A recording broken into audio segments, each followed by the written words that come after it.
প্রথমে আপনাকে Chrome browser open করতে হবে, তারপরে সোশ্যাল registry.wb.gov.in ওয়েবসাইটে চলে আসতে হবে। প্রথমে যেখানে সিটিজেন ফ্যামিলি লগ ইন আছে সেখানে লগ ইন করতে হবে। চলো দেখা যাক, আমি লগ ইন করলাম। তারপরে আপনাকে আপনার ডিস্ট্রিক্ট সিলেক্ট করতে হবে, যেমন আমি আমার উত্তর দিনাজপুর সিলেক্ট করলাম।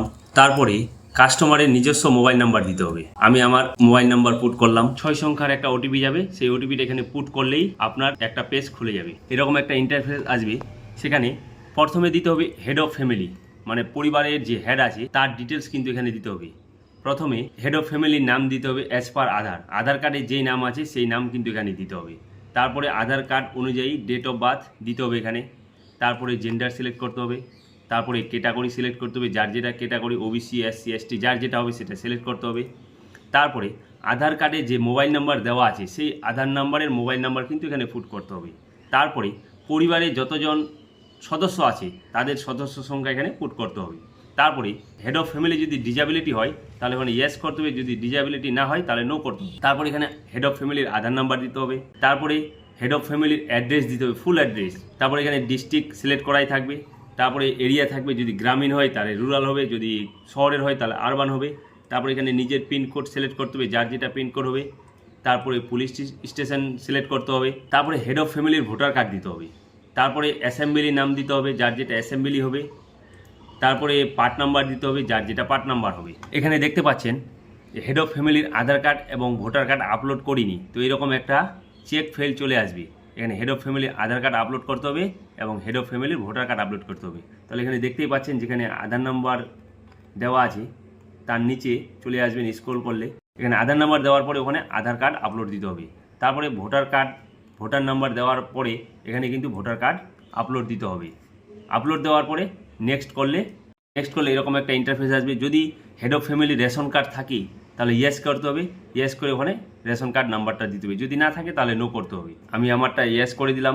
এখানে যার যেটা রেশন কার্ড টাইপ থাকবে, EAY, PHH, SPHH, যার যেটা হবে ওটাতে ক্লিক করে ওই রেশন কার্ড নাম্বারটা দিতে হবে। রেশন কার্ড নাম্বার দেওয়ার পরে নেক্সট করতে হবে। যদি আপনার পাকা বাড়ি বা কাঁচা বাড়ি থাকে, যদি পাকা বাড়ি থাকে তাহলে ইয়েস করতে হবে, যদি কাঁচা বাড়ি থাকে তাহলে নো করতে হবে।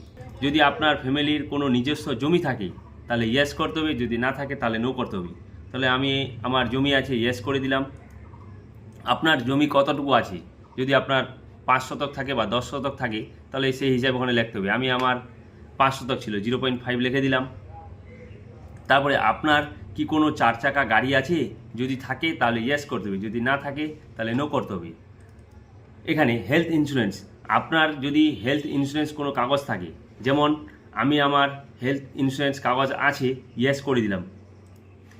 ইয়েস করার ফলে এদিকে ইন্স্যুরেন্স টাইপ, কী টাইপ আছে, গভর্নমেন্ট না প্রাইভেট, আমার গভর্নমেন্ট আছে, আমি গভর্নমেন্ট করে দিলাম।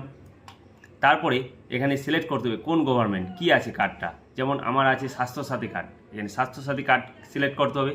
সিলেক্ট করার পরে এখানে স্বাস্থ্যসাথী কার্ডের নাম্বারটা দিতে হবে। নাম্বার দেওয়া হয়ে গেলে তারপরে নেক্সট করতে হবে। যদি কারো স্বাস্থ্যসাথী কার্ড না থাকে তাহলে এখানে নো করে নেক্সট করে দিতে হবে। নেক্সট করার পরে এরকম একটা ইন্টারফেস চলে আসবে। যদি আপনি ইনকাম ট্যাক্স দেন তাহলে ইয়েস করতে হবে, যদি না দেন তাহলে নো করতে হবে। আপনার যদি প্যান কার্ড থাকে তাহলে ইয়েস করতে হবে, যদি না থাকে নো করতে হবে। যদি ইয়েস করেন তাহলে প্যান কার্ড নাম্বারটা দিতে হবে। তো আমি আমার প্যান কার্ড নাম্বারটা দিয়ে দিলাম, যদি না থাকে তাহলে নো করে দিবেন। নো করে দিলাম। দেখবেন এখানে আপনার যে হেড অফ ফ্যামিলি আছে তার বাৎসরিক ইনকাম কত, যার যেটা ইনকাম হবে সেটা দিতে হবে। আমি 48,000 টাকা দিয়ে দিলাম। তারপরে হেড অফ ফ্যামিলির কাজ কি আছে, কোনো মানে কাজ কি করে, কোনো প্রাইভেট সেক্টরে কাজ করে বা কোনো বিজনেসম্যান, যার যেটা কাজ থাকবে সেটা দিতে হবে। তো আমি যদি কেউ পরিযায়ী শ্রমিক হয়, বাইরে রাজ্যে কাজ করে, তাহলে ওখানে মাইগ্রেন্ট লেবার দিয়ে দিবেন। তারপরে হেড অফ ফ্যামিলির কোয়ালিফিকেশান কী আছে, যদি পড়ালেখা না করে তাহলে ইলিটারেট দিতে হবে, যদি যার যেটা থাকবে সেটাকে সিলেক্ট করতে হবে। তো আমি আমারটা মাধ্যমিক সিলেক্ট করে নিলাম। তারপরে আপনি কি কোনো MLA, MP বা কোনো লোকাল বডিজের সঙ্গে যুক্ত থাকেন, যদি না থাকেন তাহলে নো করতে হবে, যদি থাকেন ইয়েস করতে হবে। আপনি কি কোনো পেনশন পান গভর্নমেন্ট সরকারি, তাহলে নো করতে হবে, যদি পান তাহলে ইয়েস করতে হবে, যদি না পান তাহলে নো করতে হবে। আপনি কি কোনো GST দেন, যদি দেন তাহলে ইয়েস করতে হবে, যদি না দেন তাহলে নো করতে হবে। নো করে নেক্সট করে দিলাম। তারপরে আপনি কি সিএ আন্ডারের সাথে যুক্ত আছেন বা সিএ আন্ডারের সঙ্গে অ্যাপ্লিকেবল করেছেন, যদি করেন তাহলে ইয়েস করতে হবে, যদি না করেন নট অ্যাপ্লিকেবল করে ছেড়ে দিতে হবে। যদি কারো ভোটার কার্ড ডিলেট হয়ে যায়, এসআইআর 2026-এ যদি কারো ভোটার কার্ড ডিলেট হয়ে গেছে, তাহলে এখানে ট্রাইব্যুনালের জন্য আবেদন করেছেন তাহলে ইয়েস করতে হবে। যদি ভোটার কার্ড ডিলেট না হয়, ট্রাইব্যুনালের জন্য কোনো আবেদন করেননি, আপনার ভোটার কার্ড ঠিক আছে, তাহলে এখানে নট অ্যাপ্লিকেবল বলে নেক্সট করে দিবেন। এবার আপনি কি কোনো গভর্নমেন্ট থেকে কোনো স্কিম পাচ্ছেন, যদি স্কিম পাচ্ছেন ডিবিটি লিঙ্কের মাধ্যমে, তাহলে এখানে ইয়েস করবেন। যদি কোনো ডিবিটি লিঙ্কের মাধ্যমে স্কিম না পান, তাহলে নো করে ছেড়ে দিবেন। যদি পান তাহলে ইয়েস করতে হবে, ইয়েস করে ওখানে স্কিমটার নাম দিতে হবে। যেমন কেউ পায় যুবশ্রী, যদি যুবশ্রী পায় তাহলে ওখানে যুবশ্রী টিক করতে হবে।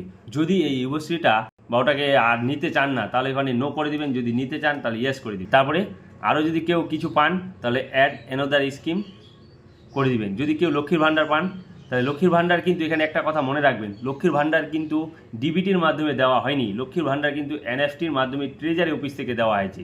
ভুল করেও কিন্তু এখানে ইয়েস করবেন না লক্ষ্মীর ভাণ্ডারের ক্ষেত্রে। তারপরে হেড অফ ফ্যামিলি হয়ে গেলে এখানে সেভ অ্যান্ড ড্রাফট করে দিবেন। যদি সেভ অ্যান্ড ড্রাফট করেন তাহলে আর সেই জিনিসটা বারবার দিতে হবে না আপনাকে।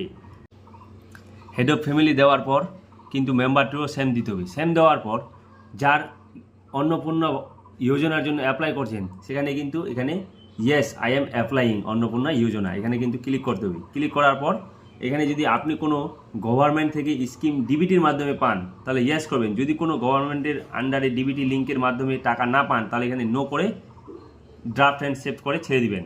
তাহলেই আপনার এখানে দেখতে পাবেন অন্নপূর্ণা যোজনা অ্যাপ্লাই হয়ে গেছে।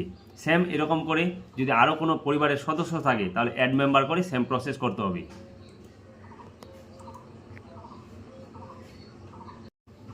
এবার যদি এখানে মেম্বার অ্যাড করার ক্ষেত্রে কারো যদি 18 বছরের কম থাকে তাহলে চাইল্ড সিলেক্ট করবেন, আর যদি 18 বছরের উপরে থাকে তাহলে অ্যাডাল্ট সিলেক্ট করবেন।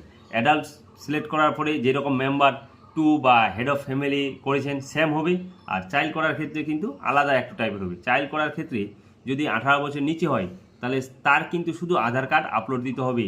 তারপরে চাইল্ড সিলেক্ট করার ক্ষেত্রে কিন্তু এরকম একটা ইন্টারফেস আসবে।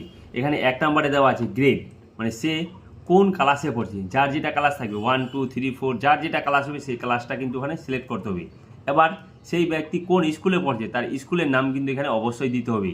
তারপরে সে যে স্কুলে পড়ছে কোন স্কুল, গভর্নমেন্ট স্কুল না প্রাইভেট স্কুল না মাদ্রাসা না আদার্স কোনো, যার যেটা হবে। যদি গভর্নমেন্ট স্কুলে পড়ে তাহলে গভর্নমেন্ট স্কুল ওখানে ক্লিক করতে হবে। ক্লিক করার ক্ষেত্রে এখানে চিলড্রেন্স যদি ভ্যাকসিন নিয়ে থাকে তাহলে ইয়েস করতে হবে, যদি ভ্যাকসিন না নিয়ে থাকে তাহলে নো করতে হবে। এখানে অবশ্যই কিন্তু ইয়েস দেওয়া দরকার, যেহেতু আমরা সবাই ভ্যাকসিন নিয়ে থাকি। তারপরে সেভ অ্যান্ড ড্রাফট করে তারপরে যদি আরও কোনো মেম্বার থাকে সেম প্রসেস করতেই থাকবেন। যদি কোনো সমস্যা হয় তাহলে কমেন্ট করে বলবেন।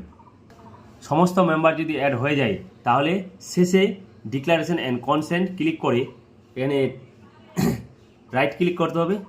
রাইট ক্লিক করে সাবমিট অ্যান্ড অ্যাপ্লিকেশন সাবমিট করলেই কিন্তু আপনার অ্যাপ্লিকেশন সাকসেসফুল হয়ে যাবে। সাকসেসফুল হওয়ার পরে অ্যাপ্লিকেশন সাবমিট যদি হয়ে যায় তাহলে এরকম একটা স্লিপ আসবে। এই স্লিপটা প্রিন্ট করে অবশ্যই বাড়িতে ভালো করে রেখে দিবেন।